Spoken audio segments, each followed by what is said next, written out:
हरियापुर गांव में रामू नाम का एक गरीब और फूटी किस्मत वाला लकड़हारा रहा करता था। रामू के साथ कुछ न कुछ हमेशा बुरा ही घटित होता रहता था। एक दिन रामू कुल्हाड़ी लेकर जंगल जाने ही वाला था कि तभी उसकी पत्नी गौरी उससे बोली, मेरी बात कान खोलकर सुन लो, आज मुझे जलेबी खानी है।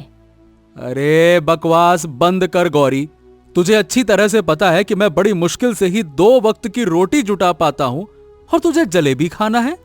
गजब करती है। मुझे कोई मतलब नहीं। दूसरे लकड़हारों की पत्नियों को रोज शाम के वक्त अच्छे अच्छे पकवान खाते हुए देखती हूँ। मैं तो तुमसे केवल जलेबी मांग रही हूँ। रामू ने अपनी पत्नी गौरी की बात का कोई जवाब नहीं दिया और कुल्हाड़ी लेकर जंगल की ओर निकल गया।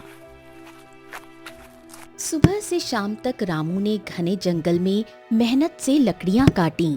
लकड़ियों का गट्ठर अपने सिर पर रखकर वो बोला, अरे आज किसी भी कीमत पर मुझे इन लकड़ियों को अच्छे दामों में बेचना ही होगा और अपनी पत्नी के लिए जलेबी ले जाना होगा, नहीं तो आज वो मेरी जान ले लेगी। गजब ताने मारती है भाई। चलो। इतना कहकर लकड़हारा रामू गांव की दिशा की ओर चलने लगा कि तभी अगले ही पल तेज बारिश होने लगी। अरे रे रे रे रे रे, हे भगवान, ये क्या हो गया? अरे अभी बारिश क्यों करवा दी? लकड़ी बेच लेता फिर करवाते। अरे रे, कहाँ रुकूं? रामू छिपने के लिए कोई स्थान ढूंढने लगा। कुछ ही देर में लकड़ियां पूरी तरह गीली हो गईं। रामू गीली लकड़ियां लेकर गांव के बाजार में आ गया। तभी एक ग्राहक उसके पास आया। हाँ भैया, लकड़ियों के क्या दाम है? हाँ देखिए भैया, मैं केवल 5 मुद्राओं में सारी लकड़ियां दे दूंगा आपको। हैं, मेरा दिमाग खराब है क्या जो मैं तेरी गीली लकड़ियां 5 मुद्राओं में खरीदूंगा? बस 1 मुद्रा दूंगा, 1। जल्दी बता। हाँ ठीक है भैया, लाओ 1 ही मुद्रा दे दो। ग्राहक ने 1 मुद्रा पकड़ा दी। रामू ने वो मुद्रा ली और सीधे अपने घर चला गया। रामू घर पहुंचा और 1 मुद्रा अपनी पत्नी के हाथ में रख दी। ये क्या, केवल 1 मुद्रा? कल मैं शंकर लकड़हारे के घर पर बैठी थी। मेरे सामने शंकर ने अपनी पत्नी के हाथों में पूरी 10 मुद्राएं रख दी और मैंने तुमसे जलेबी लाने को कहा था, वो कहाँ है? हाय रे मेरी फूटी किस्मत! अरे अचानक से बारिश हो गई तो मैं क्या करता? रामू की पत्नी गुस्से से पैर पटकते हुए वहां से चली गई। अगले दिन रामू फिर से अपनी कुल्हाड़ी लेकर जंगल की ओर निकल गया और लकड़ियां काटने लगा। लकड़ियां काटने के बाद रामू अपने सिर पर गट्ठर रखकर गांव की ओर जाने लगा कि तभी तेज तूफान आ गया। तेज हवा की रफ्तार से रामू का संतुलन डगमगा गया और वो गिर पड़ा। अरे सत्यानाश हो, इस तूफान को भी अभी आना था। हाय रे मेरी लकड़ियां, कितनी मेहनत से काटी थी। सोचा था कि आज अच्छे दामों में बेचूंगा, लेकिन ये तभी रामू ने देखा कि उसकी लकड़ियां तालाब में गिर चुकी हैं और पानी में तैर रही हैं। हे भगवान, आज तो मेरी सारी मेहनत पर पानी फिर गया। अब मैं क्या करूंगा? मेरे पूरे दिन की मेहनत बेकार हो गई। लगता है आज खाली हाथ ही जाना पड़ेगा। क्या करते हो भगवान, क्या चाहते हो? रामू खाली हाथ घर पर आ गया। ये क्या, कल 1 मुद्रा लेकर आए थे, आज कुछ भी नहीं। देख गौरी, मेरी बात समझ, इसमें मेरा कोई दोष नहीं था। अचानक से जंगल में तूफान आ गया तो मैं क्या करूं? गलती तुम्हारी नहीं, गलती मेरी है और मेरे जीवन की सबसे बड़ी गलती थी तुमसे विवाह करना। इतना कहकर गौरी गुस्से से पैर पटकते हुए वहां से चली गई। रामू की आंखों में आंसू आ गए। वो अपने घर के बाहर चारपाई पर बैठ गया और आकाश की ओर देखकर बोला, हे भगवान, आखिरकार मेरे दिन कब बदलेंगे? क्या मैं सारा जीवन ऐसे ही रहूंगा? अगर ऐसा ही हाल रहा तो वो दिन दूर नहीं, जब मेरी पत्नी भी मुझको छोड़कर भाग जाएगी। इतना कहकर रामू आकाश को निहारते हुए नींद में समा गया। अगले दिन रामू फिर से जंगल की ओर चला गया। सुबह से लेकर शाम तक उसने बड़ी मेहनत से लकड़ियां काटी और लकड़ियों का गट्ठर बनाकर गांव की ओर जाने ही वाला था कि तभी वहां पर एक जंगली भेड़िया आ गया। वो भेड़िया रामू को घूरने लगा और अचानक उस पर हमला कर दिया। रामू घबरा कर भागा। लकड़ियों का गट्ठर नीचे गिर गया और उसकी कुल्हाड़ी भी झाड़ियों में जा गिरी। रामू दौड़कर एक घने वृक्ष के पीछे छिप गया। कुछ देर बाद भेड़िया वहां से चला गया। हे भगवान, अब आखिरकार ये क्या हो रहा है? परसों बारिश, कल तूफान और आज ये जंगली भेड़िया। क्या अब मैं कभी भी लकड़ियां गांव में नहीं बेच पाऊंगा? क्या कहूं मैं? इतना कहकर रामू ने उन लकड़ियों को देखा जो कच्ची मिट्टी पर गिरकर खराब हो चुकी थीं और उन पर कीचड़ लग गई थी। उसे अपनी कुल्हाड़ी भी कहीं नहीं मिली। रामू बेचारा चुपचाप गांव लौटने लगा। अचानक फिर से बारिश शुरू हो गई। उसका पैर फिसल गया और वो गिर पड़ा। अरे सत्यानाश, सत्यानाश! अरे अब तो कपड़े भी गंदे हो गए। क्या कहूं मैं? कुछ देर बाद रामू गांव पहुंचा। उसकी हालत देखकर गांव का मुखिया जो चौपाल पर बैठा था चौंक पड़ा और दौड़ता हुआ उसके पास आया। अरे अरे भाई रामू, रामू रुको रुको। अरे भाई तेरे कपड़ों को क्या हो गया? क्या तू कीचड़ वीचड़ में गिर गया था क्या? रामू ने सारी घटना मुखिया को बता दी। मुखिया हंसते हुए उसका मजाक उड़ाने लगा। अरे अरे देख भाई रामू, पूरे गांव को पता था कि तेरी किस्मत फूटी है। आखिरकार तू क्यों नहीं मान लेता कि तू फूटी किस्मत वाला है? अरे बकवास बंद करो मुखिया। मदद करने की बजाय तुम मेरा मजाक उड़ा रहे हो।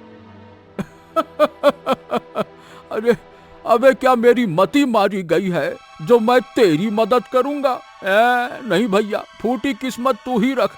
तेरा रोग मुझे नहीं चाहिए। चल चल चल, देख क्या रहा है, दफा हो जा यहाँ से, चल जा।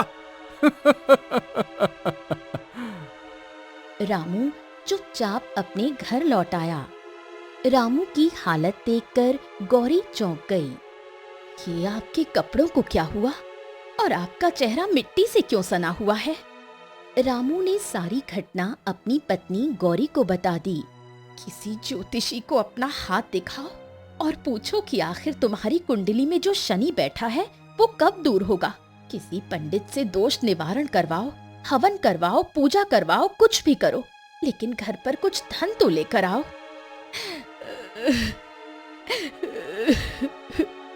ये कहकर गौरी फूट फूट कर रोने लगी। अगले दिन रामू सीधे जमींदार की हवेली जा पहुंचा। उसने जमींदार को सारी घटना बताई और कहा, जमींदार जी, मुझे इतना कर्ज दे दो कि जिससे कि मैं कुल्हाड़ी खरीद सकूं। हाँ ठीक है ठीक है, तेरी हालत पर तरस खाकर मैं तुझे ये मुद्राएं दे रहा हूँ, पर मुझे लगता नहीं कि तू इन्हें कभी चुका पाएगा, क्योंकि तू कुछ भी कर ले, तेरी फूटी किस्मत के सहारे तू कुछ नहीं कर पाएगा। हाँ। इतना कहकर जमींदार हंसने लगा। रामू क्रोधित होकर हवेली से बाहर निकला और बाजार से एक नई कुल्हाड़ी खरीदकर दोबारा जंगल चला गया। जंगल पहुंचकर रामू लकड़ियां काटने के बजाय एक वृक्ष के नीचे बैठकर रोने लगा।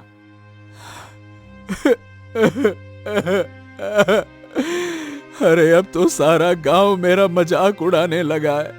पता नहीं मेरा जीवन कब तक इसी तरह कटेगा। क्या करूं मैं, क्या करूं, क्या करूं, क्या करूं?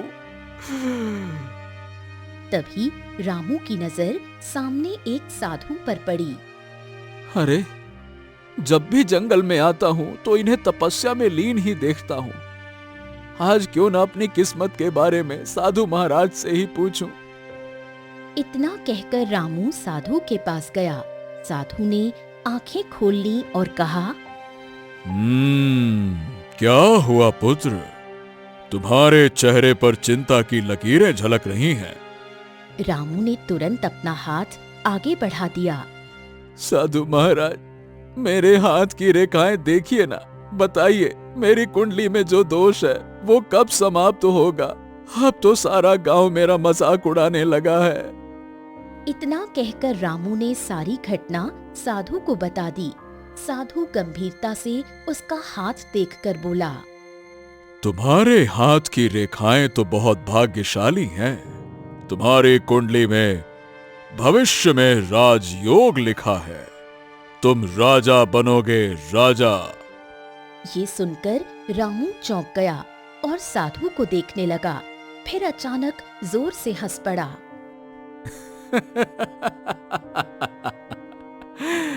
अरे साधु महाराज, गांव वाले तो मेरा मजाक उड़ाते ही हैं, पत्नी भी मेरा मजाक उड़ाती है।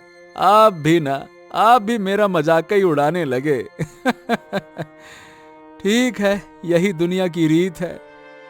ओम नमः शिवाय, नमः शिवाय। शांत पुत्र शांत। ऐसी कोई बात नहीं है।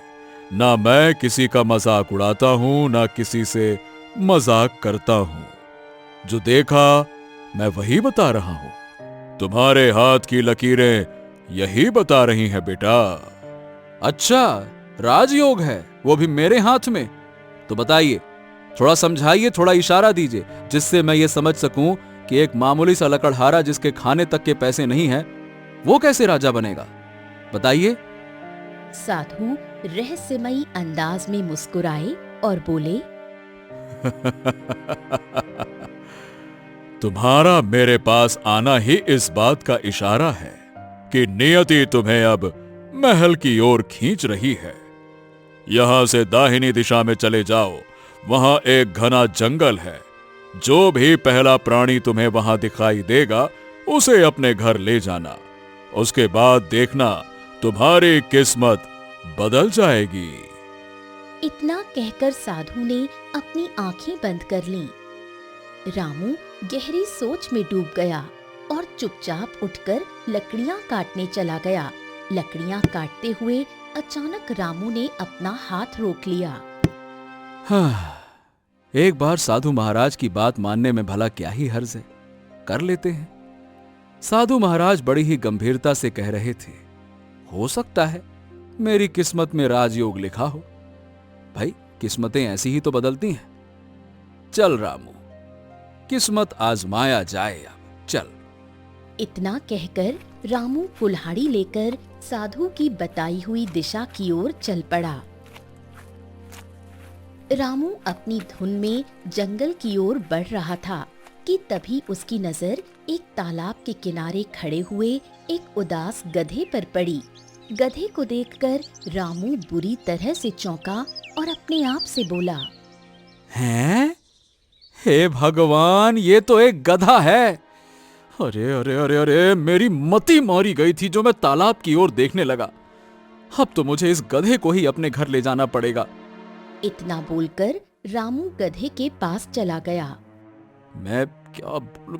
चल चल भाई गधे, अरे चल गधे चल। तेरा समय अब जंगल में खत्म हो गया। अब तुझे मेरे घर पे रहना होगा, क्योंकि तेरी ही वजह से मेरी किस्मत बदलेगी। पता नहीं गधे कब से किस्मत बदलने लगे, साधु महाराज भी ना। चल भाई चल।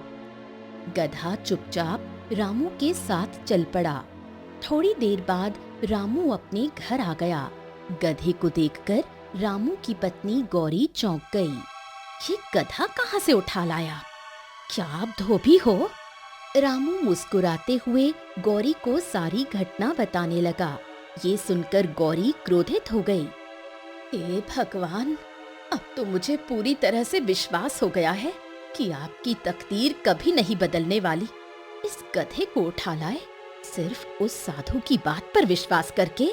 अरे उसने तो जरूर आपका मजाक उड़ाया होगा। अरे नहीं गौरी, साधु महाराज ने बहुत ही गंभीरता से मेरे हाथ की लकीरें देखकर कहा था, तो मैंने कहा ले चलते हैं। तो अब तो मुझे बताइए कि ये गधा तुम्हारी किस्मत कैसे बदलेगा? वो तो मुझे नहीं पता। काश आपकी नजर शेर पर पड़ जाती। इतना बोलकर गौरी चली गई। रामू गधे की ओर देखकर बोला, हाँ, ए गधे भैया, मेरी पत्नी की बात का ना बुरा मत मानना। क्या है कि खराब समय होने की वजह से थोड़ी सी चिड़चिड़ी हो गई है, थोड़ा दिमाग खराब हो गया है उसका। लेकिन वो हमेशा से ऐसी नहीं थी, बहुत अच्छी है वो। हाँ। रामू की बात सुनकर गधा ढेंचू ढेंचू करने लगा।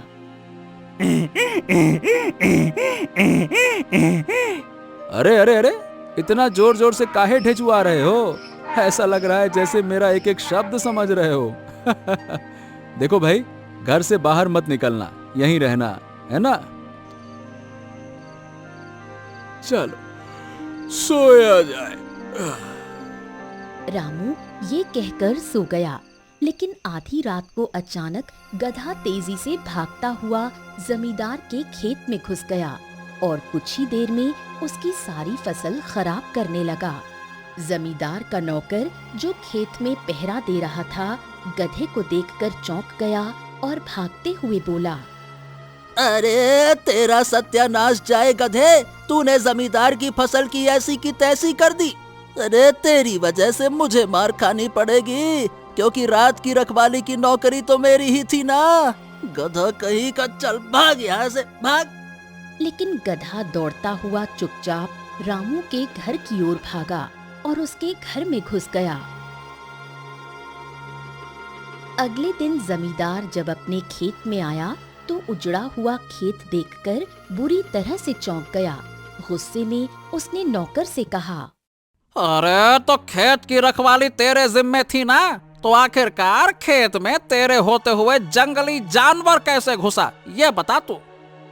मालिक, मैं तो जंगल की ओर नजर रखे हुए था, लेकिन ये जानवर जंगल से नहीं बल्कि गांव से आया था। जब मैंने उसका पीछा किया तो वो सीधा रामू के घर में घुस गया। हैं? रामू के घर में? क्या रामू ने अपने घर पर शेर, चीते, भालू पाल रखे हैं क्या? नहीं मालिक, वो एक गधा था। सुना है कि रामू एक गधा लेकर आया है। क्या? एक गधा दूसरे गधे को लेकर आया है? ये क्या बात कर रहा तू? चल मेरे साथ तू रामू के घर पे चल। जमींदार अपने नौकर के साथ गुस्से में रामू के घर आ पहुंचा। उस समय रामू कुल्हाड़ी लेकर जंगल जाने ही वाला था। अरे ओ रामू! हे रामू, तेरे गधे ने मेरे खेत का सत्यानाश कर दिया है। इतना नुकसान कर दिया है कि उसकी भरपाई कौन करेगा? तेरा बाप करेगा, हैं? क्या? अरे ये क्या कह रहे हो जमींदार जी? सही कह रहे हैं जमींदार, मैंने अपनी आंखों से देखा था। एक गधा अचानक से खेत में घुस आया और उसने खूब तबाही मचाई। फिर जब मैंने उसका पीछा किया तो वो तेरे घर में घुसा है। हाँ। देखिए जमींदार जी, मुझे नहीं मालूम कि ये सब रात में कैसे हुआ, ये कब निकल गया, मुझे कुछ नहीं पता। अरे कुछ नहीं पता तो पता रखना चाहिए ना। आज तो मैं तुझे माफ कर रहा हूँ, लेकिन अगली बार अगर तेरा गधा मेरे खेत के आसपास भी दिखाई दिया, भूसंड बना दूंगा मार मार के उसका मैं। हाँ।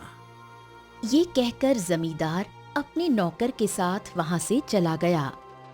देखा तुमने, तुम्हारे गधे ने आते ही सत्यानाश करना शुरू कर दिया। आज जमींदार के खेत में घुसा है, कल मुखिया के खेत में घुसेगा, परसों किसी और के। पूरा गांव तुम्हें मिलकर मारेगा। मैं कहती हूँ अभी इसे जंगल में फेंका। उस साधु ने तुम्हें मूर्ख बनाया है। अरे गौरी, कुछ दिन इसे घर में रहने देते हैं ना। एक काम करता हूँ, मैं जंगल में लकड़ियां काटने जा रहा हूँ, इसको भी साथ ले जाता हूँ। चलो। रामू अपने गधे को लेकर जंगल चला गया। उसने मेहनत से लकड़ियां काटी और उन्हें गधे की पीठ पर रख दिया। हाँ तो देख गधे भाई, बात यह है कि तुझे मैं साधु महाराज के कहने पर लाया था, लेकिन कल जो तूने जमींदार के खेत में हरकत की है ना भाई, आइंदा मत करना। अगर दोबारा ऐसा करेगा तो जमींदार मुझे पीट पीट कर बुरा हाल कर देगा मेरा, और तेरा क्या करेगा वो तो मुझे पता भी नहीं। समझ रहा है ना? चल अब देख क्या रहा है, चल चल चल चल। रामू कुछ दूर ही चला था कि अचानक गधे ने लकड़ियों का गट्ठर गिरा दिया। लकड़ियां सीधी तालाब में जा गिरी। अरे जी करता है कि डंडे से मार मार कर तेरा बुरा हाल कर दूं, गधे कहीं के नालायक। लेकिन क्या ही करूं, एक तो है बेजुबान प्राणी, चाह कर भी मार नहीं सकता। पूरे दिन की मेहनत पर पानी फेर दिया इस गधे ने। रामू गुस्से से गधे को लेकर वापस अपने घर आ गया। क्या हुआ, आज भी लकड़ियां लेकर नहीं आए? रामू ने सारी घटना गौरी को बता दी। तुमसे तो बात करना ही बेकार है। गलती गधे की नहीं, तुम्हारी फूटी किस्मत की है। रात को जब रामू सोया, गधा चुपचाप निकल गया और सीधा फिर से जमींदार के खेत में घुस गया। उसने फसल को तहस नहस कर दिया। इत्तेफाक से नौकर ने उसे देख लिया और डंडा लेकर गधे के पीछे दौड़ पड़ा। गधा फिर से भागकर रामू के घर में घुस गया।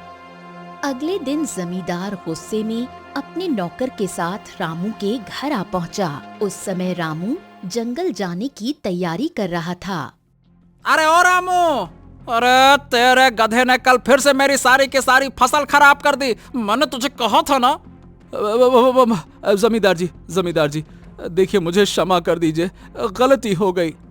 क्षमा करने से काम नहीं चलेगा। तेरे गधे ने जितना नुकसान किया है उसकी भरपाई तू करेगा। आज रात से तू मेरे खेत में काम करेगा और मैं तुझे एक फूटी कौड़ी भी नहीं दूंगा। हाँ। अरे आप ये कैसी बात कर रहे हैं जमींदार जी? अगर मैं आपके खेत में काम करूंगा और आप मुझे कुछ नहीं देंगे तो मेरा घर कैसे चलेगा? वो सब मुझे नहीं पता। आज रात खामोशी से मेरे खेत में आ जाना, वरना तेरा क्या हाल कर सकता हूं यह बताने की जरूरत नहीं है। समझ गया ना? आ ही जाना। चल रे। ये कहकर जमींदार अपने नौकर के साथ चला गया। जमींदार के जाते ही रामू ने गुस्से में एक डंडा उठाया और गधे को मारने ही वाला था कि अचानक उसके हाथ रुक गए। आखिर क्यों? जमींदार की फसल मैंने जानबूझकर खराब की है रामू। इसके पीछे मेरी एक योजना है। गधे के मुंह से इंसानी आवाज सुनकर रामू चौंक गया। वो डरते हुए घर के अंदर भागा और सारी घटना अपनी पत्नी को बताई। क्या वास्तव में इसने इंसानी आवाज में बात की? हाँ गौरी, वास्तव में। गौरी रामू के साथ गधे के पास आ पहुंची। तुम्हारे पति से ही कह रहा हूँ। हे भगवान, ये क्या देख रही हूँ मैं? रामू, जाकर इस गधे को जंगल में छोड़ाओ। पता नहीं ये कौन है। ये गधा नहीं, जरूर कोई राक्षस या पिशाच है। नहीं, मैं ना कोई राक्षस हूँ और ना ही पिशाच। तो फिर तुम हो कौन? अगर मैं तुम्हें खुद बताऊंगा तो तुम यकीन नहीं करोगे। इसीलिए चाहता हूँ कि तुम आज रात मेरे साथ जमींदार के खेत चलो और मेरी मदद करो। नहीं, मैं जमींदार के खेत में नहीं जाऊंगा। ओहो, तुम्हें वैसे भी वहां जाना ही पड़ेगा। जमींदार तुम्हें धमकी देकर गया है। गौरी ने गधे की आंखों में गहरी उदासी देखी और उसके मन में अचानक करुणा जागी। न जाने क्यों मुझे लगता है हमें गधे की बात माननी चाहिए। हैं? हाँ, पहली बार तुमने कुछ कहा है गौरी। तुम्हारी बात मैं जरूर मानूंगा। ठीक है, मैं चलूंगा। लेकिन हाँ, तुम्हें वहां कोई हरकत नहीं करनी है, समझ गए? समझ गया। चिंता मत करो, बस वही करना जो मैं कहूंगा। चलो। आधी रात को रामू गधे को लेकर चुपके से जमींदार के खेत पहुंचा। खेत की रखवाली कर रहा नौकर उसे देखकर चौंक गया। अरे, तू ये गधा यहाँ लेकर क्यों आ गया? हाँ, ये गधा अब कुछ नहीं करेगा। मैं साथ में हूं ना। अगर इसने जरा सी भी हरकत की तो मैं इसका ऐसा बुरा हाल करूंगा कि खेत की सारी बर्बादी मैं रात भर में ठीक कर दूंगा। ठीक है? नौकर मुस्कुराया और सिर हिलाते हुए वहां से चला गया। हाँ, अब बताओ क्या करना है? जमींदार की हवेली जाओ और वहां चुपके से नजर रखो। तुम्हें शायद कोई अजनबी दिखाई देगा। उसकी और जमींदार की बातें ध्यान से सुनना। रामू दबे पांव हवेली पहुंचा और छुपकर देखने लगा।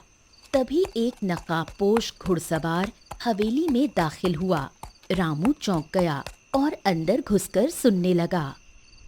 आओ आओ आओ मंत्री जी, आओ आओ आओ, तुम्हारा ही इंतजार था। अरे लेकिन मैं कैसे मान लूं कि मेरा काम हो गया है? देखिए मंत्री जी, मैंने एक पहुंचे हुए तांत्रिक से कहा था, उसने राजा विक्रम को अपनी तंत्र शक्ति से गायब कर दिया है। अब वो कभी महल नहीं लौटेगा। हाँ। लेकिन अगर राजा विक्रम 1 महीने में वापस आ गया तो फिर तो मेरी सारी योजना पर पानी फिर जाएगा ना। चिंता मत करो, तांत्रिक ने मुझे एक विचित्र पत्थर दिया है। जब तक वो पत्थर मेरे खेत में गड़ा है, राजा विक्रम कभी लौट कर नहीं आएगा और मेरे खेत में कोई गांव वाला आने की हिम्मत भी नहीं करेगा। हाँ। ये सुनकर मंत्री का चेहरा खिल उठा। मुझे तुमसे यही उम्मीद थी, पर याद है ना, जब मैं राजा बनूंगा तो तुम्हें ऊंचा पद और जमींदारी दे दूंगा। हाँ, यही हमारी सौदेबाजी थी। ये सुनकर मंत्री दोबारा नकाब पहनकर घोड़े पर बैठा और हवेली से चला गया। रामू ये सब देखकर और सुनकर दंग रह गया। हवेली में सब सुनने के बाद रामू दबे पांव खेत में लौटा। वहाँ गधा उसका इंतजार कर रहा था। गधे भाई, मैंने सब कुछ सुन लिया। जमींदार और मंत्री दोनों राजा विक्रम के खिलाफ षड्यंत्र कर रहे हैं, लेकिन आखिरकार उन्होंने हमारे राजा को गायब कहां किया है? मैं इस रहस्य को पहले से जानता था। इसी कारण मैंने जानबूझकर खेतों में तबाही मचाई ताकि जमींदार तुम्हें यहाँ लाए और फिर मैं तुम्हें हवेली पर नजर रखने के लिए भेज सकूं। ओ, मतलब तुम सब कुछ पहले से जानते थे? हाँ, अगर तुम्हें अपने राजा को बचाना है तो अब एक ही रास्ता है, उस खेत में दबे हुए पत्थर को ढूंढना। रामू का दिल जोर जोर से धड़कने लगा। हाँ, अगर मामला मेरे राजा की जान का है तो मैं पीछे नहीं हटूंगा। मंत्री की शक्ल से ही झूठ झलक रहा था। अगर वो राजा बन गया तो सारी प्रजा मुसीबत में पड़ जाएगी। मैं खोजूंगा उस पत्थर को, चिंता मत करो। पूरी रात रामू खेत में इधर उधर तलाश करता रहा। अंधेरे में मिट्टी खोदता, घास उलटता और उम्मीद लगाए रहा। आखिरकार सुबह की पहली किरण में उसकी नजर एक अजीब पत्थर पर पड़ी जो रंग बिरंगी किरणों से चमक रहा था। हाँ, यही है वो पत्थर। हाँ, यही वो शापित पत्थर है। अब इसे लेकर चलो साधु महाराज के पास। रामू गधे को साथ लेकर सीधा उस साधु के पास पहुंचा, जिसने उसे गधे के बारे में बताया था। उसने पूरी घटना सुनाई और पत्थर साधु को सौंप दिया। देखो रामू, इस पत्थर में असीम तांत्रिक शक्ति है। अब देखो इसका अंत। ओम। साधु ने पत्थर को जमीन पर रखा और मंत्रोच्चार करने लगा। अचानक पत्थर से चिंगारियां उठीं और आग की लपटें फूट पड़ीं। देखते ही देखते पत्थर राख में बदल गया। तभी जमीन हिल गई और रंग बिरंगी रोशनी के बीच गधा बदलने लगा। हे भगवान, ये क्या हो रहा है? और अगले ही पल गधे की जगह एक वृद्ध लेकिन तेजस्वी राजा खड़े थे। वही राजा विक्रम। राजा विक्रम? तो इसका मतलब आप ही गधे के रूप में थे। देखा रामू, मैंने तुमसे पहले ही कहा था ना कि तुम्हारी किस्मत में राजयोग लिखा है। मैं अभी तक कुछ समझा नहीं साधु महाराज। बात बहुत साधारण है रामू। राजा विक्रम की कोई संतान नहीं है और इसी बात का फायदा राजा का मंत्री उठाना चाहता था, लेकिन वो सीधे तौर पर राजा पर आक्रमण नहीं कर सकता था। इसीलिए उसने दूसरा रास्ता चुना। उसने हरियापुर गांव के जमींदार की मदद ली और उसे राजा विक्रम को रास्ते से हटाने के लिए राजी किया। जमींदार तंत्र मंत्र में ज्यादा रहता था, इसीलिए वो एक तांत्रिक से मिला। उसने तांत्रिक के सामने यह प्रस्ताव रखा कि काले जादू से राजा विक्रम को खत्म कर दो, मगर तांत्रिक ने कहा कि मैं कुछ ऐसा करूंगा जिसकी कल्पना भी किसी ने नहीं की होगी। जब भी राजा विक्रम शिकार करने जाए तो मुझे बता देना। कुछ दिन बाद जब राजा विक्रम शिकार करने गया, तभी तांत्रिक वहां पहुंचा और अपनी शक्तियों से राजा विक्रम को गधे में परिवर्तित कर दिया और उसका असली रूप एक विचित्र पत्थर में कैद कर दिया, और वो पत्थर जमींदार को दे दिया और कहा उसने कि जब तक ये पत्थर तुम्हारे पास रहेगा राजा विक्रम महल नहीं पहुंच पाएगा। मगर तांत्रिक ये नहीं जानता था कि समय बदल भी सकता है। एक दिन राजा विक्रम गधे के रूप में मुझे मिला और उन्होंने अपनी सारी व्यथा सुनाई। मैंने राजा विक्रम को भरोसा दिलाया कि समय आने पर सब ठीक हो जाएगा। और रामू, आगे की कहानी तो तुम जानते ही हो। हाँ चलिए ठीक है, महाराज सुरक्षित हैं, ये सुनकर मैं बहुत खुश हूं। और रामू, मेरी कोई संतान नहीं है, तुम ही मेरे उत्तराधिकारी हो और तुम ही इस राज्य के अगले राजा हो। राजा विक्रम रामू के साथ उसके घर पहुँचे और सारी घटना गौरी को बताई। गौरी बहुत खुश हो गई। अब से तुम दोनों का स्थान यहाँ नहीं बल्कि महल में है। राजा विक्रम रामू और गौरी को लेकर महल पहुँचे। महल में राजा विक्रम को देखकर मंत्री बुरी तरह डर गया और राजगुरु खुश हो उठे। मंत्री को बंदी बना लो, ये गद्दार है। सैनिकों ने तुरंत मंत्री को बंदी बना लिया। कुछ देर बाद जमींदार को भी पकड़ लिया गया और दोनों को हमेशा के लिए कैद कर लिया गया। और इस तरह रामू और गौरी को राज्य का अगला राजा और रानी घोषित किया गया। एक गरीब लकड़हारा जिसने हमेशा बदकिस्मती झेली थी, किस्मत के अद्भुत खेल से आखिरकार राजा बन गया।